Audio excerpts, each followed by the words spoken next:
Okay, one of the last things that we need to look at is probably one of the most important pieces that Congress actually does. And Congress does this in relationship with the president, and that's the developing of a federal budget and taxing and spending money in terms of our yearly budget process. We spend a lot of money. We get taxed a lot of money in order to spend that money.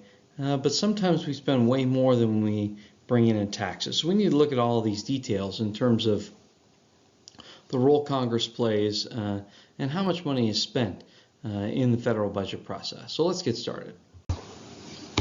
We have to start from a basic understanding of how much we spend total and where do we get that money from.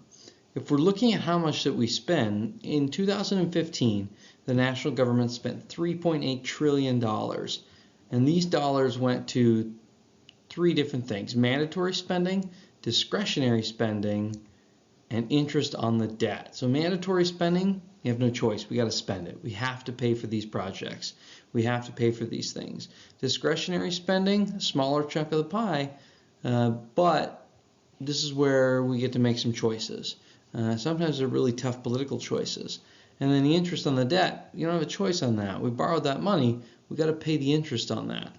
So where do we get that money from? Well, we got $3.18 trillion in money coming in the form of income taxes, payroll taxes paid by workers and employers, and corporate income taxes paid by businesses. And because we didn't have enough money coming in, we had to borrow some of that money. And stack all that stuff together, and you've got kind of a big issue when we look at the size of the national debt. Here's another way of looking at it. Federal revenue, like I said, was $3.18 trillion last year. The biggest chunk of that, as I said, comes from individual income taxes. 47% of our budget comes from the money that we pay Uncle Sam every single time we work in the form of income taxes. Or, tax season. Every year by April 15th, we've got to pay those taxes. Well, because that's the money that funds our government.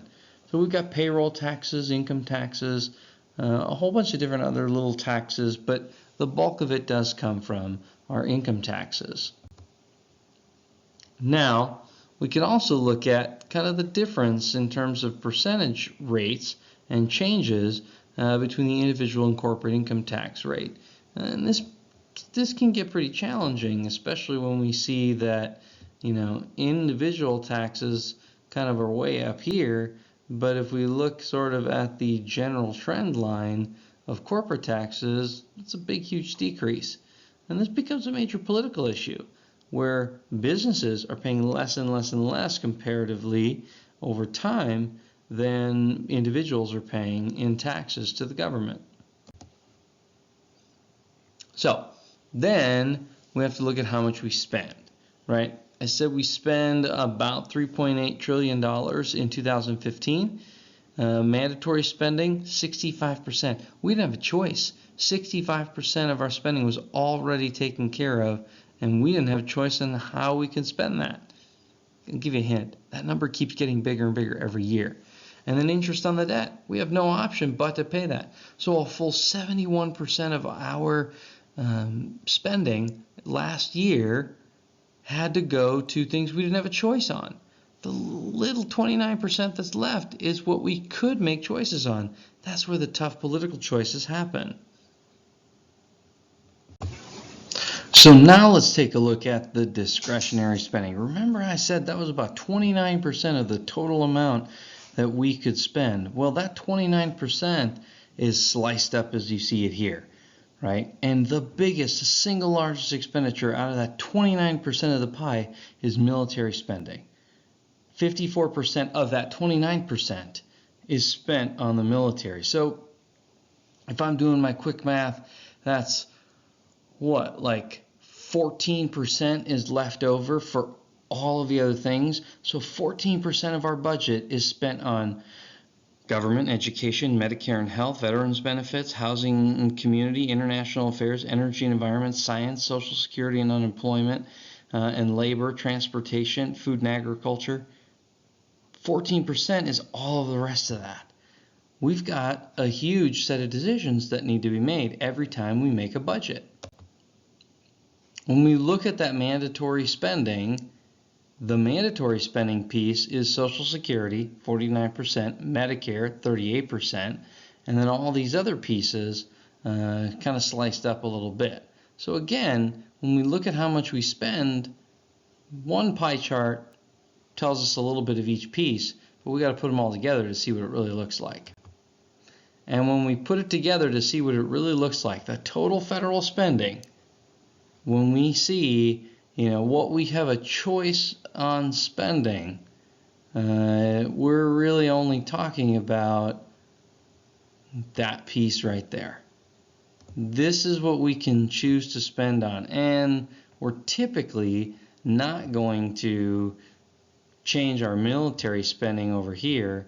So really what we're looking at is when we have a choice to make, we are really only cutting that piece of the pie right there and slicing it out and giving it to other people.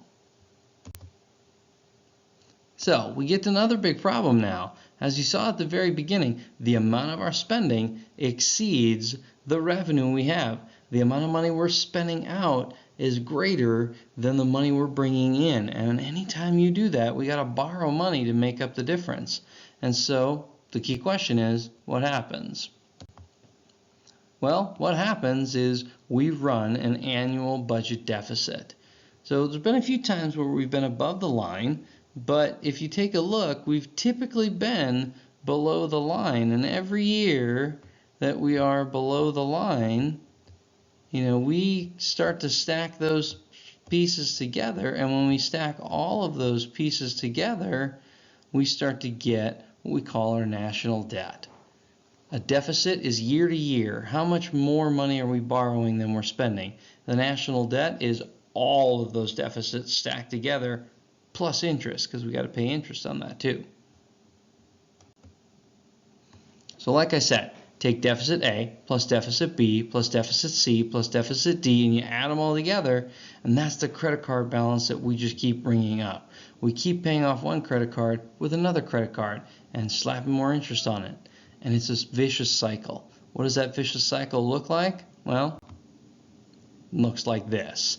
That vicious cycle is moving back and forth, and if we don't do something about it, we're right here today, and if we don't do something about it by 2050, we're going to start getting into some trouble. And if we don't do anything about it after that, it's just going to keep growing and growing and growing. So you get to help us fix the debt today.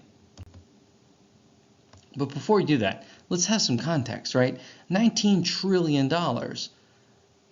I mean, how bad is 19 trillion, right? Well, if you take a look at this, right, $100, if we take one $100 bill and you stack those together in a little pack here, that's $10,000. Then when you stack those things together, all together, you get, in this stack, $1 million. You put it on a pallet like you would see in a factory, and you get $100 million. Well, you stack 10 of those pallets together, and you end up with $1 billion. Well, how do we get to $1 trillion? Well, to get to $1 trillion, we have to have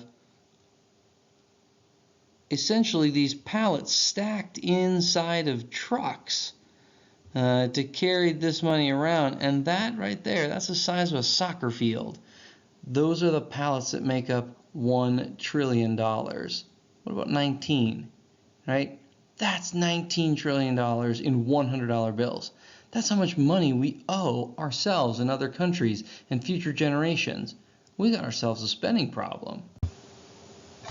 Now we got to do something about that. We got $19 trillion plus that we owe ourselves, that we owe other countries. We've got to do something about that. And this is, like I said, where you get to help us out. So we got to get a little more context, though. There's a really great documentary called IOUSA, which examines the deficits that we've created and the deficits that we have to deal with, both monetary and leadership and in our budget. And I want to dive into that a little bit. So the next thing we got to look at is that movie, the little 30-minute version of the movie IOUSA, and then that'll set the context for the simulation that I need you to do after that. So buckle up, get some more popcorn, find a snack, get comfortable. Now we got to watch IOUSA.